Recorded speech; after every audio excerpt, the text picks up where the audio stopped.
Hey Elena, this is Mrs. Skoglund. Just wanted to give you a little bit of feedback on your summer assignment.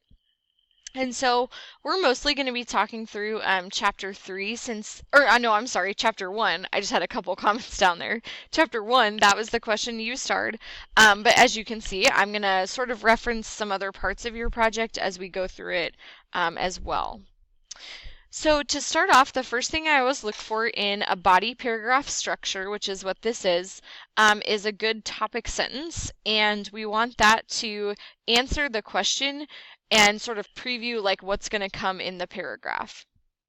So what I think I'd like to see you kind of work on here, Elena, is this question in particular was asking the ways that the right and left brain work together, and you just kind of said like they see the same thing, but they, understand things differently. And I think the question, I'm not sure that that really answered it, right? Because I think the question is like, well, what are those ways? So tell me right off the bat, like the left brain is like the literal and the right is the more emotional or, creative or whatever that you want to say. But do make sure you answer the question in that topic sentence, okay? The next thing I looked at was actually at the end of your paragraph, your concluding sentence. We want that to also kind of tie back up to the question and sort of like signal to the reader that the paragraph is over. In a lot of your paragraphs, Selena, I couldn't really like find a clear concluding sentence.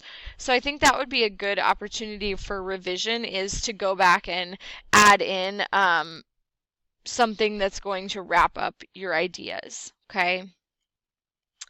All right, next I looked at evidence.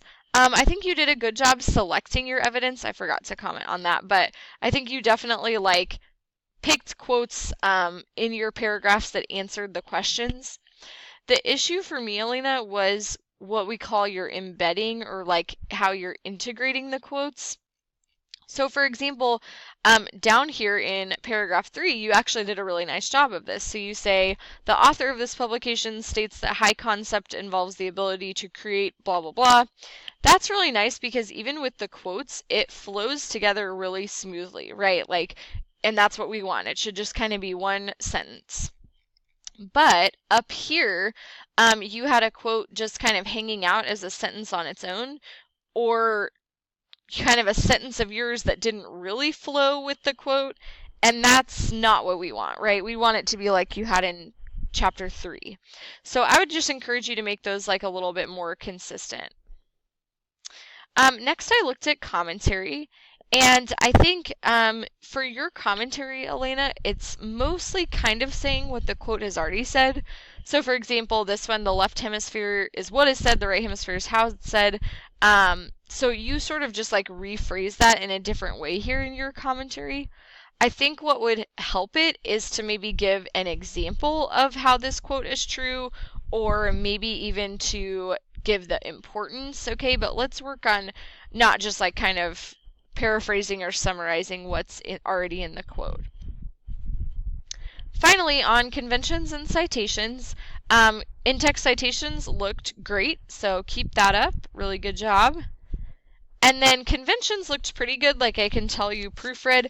I just noticed a few instances like here, people's shoes missing like apostrophes and things like that. So just something to kind of watch out for. Our directed activities also looked good. I was interested in your interview with your mom, and it definitely seems like hers is more of an L-directed job for sure, but I was just glad you got the opportunity to kind of talk with her about that. Anyway, just wanted to give you some feedback.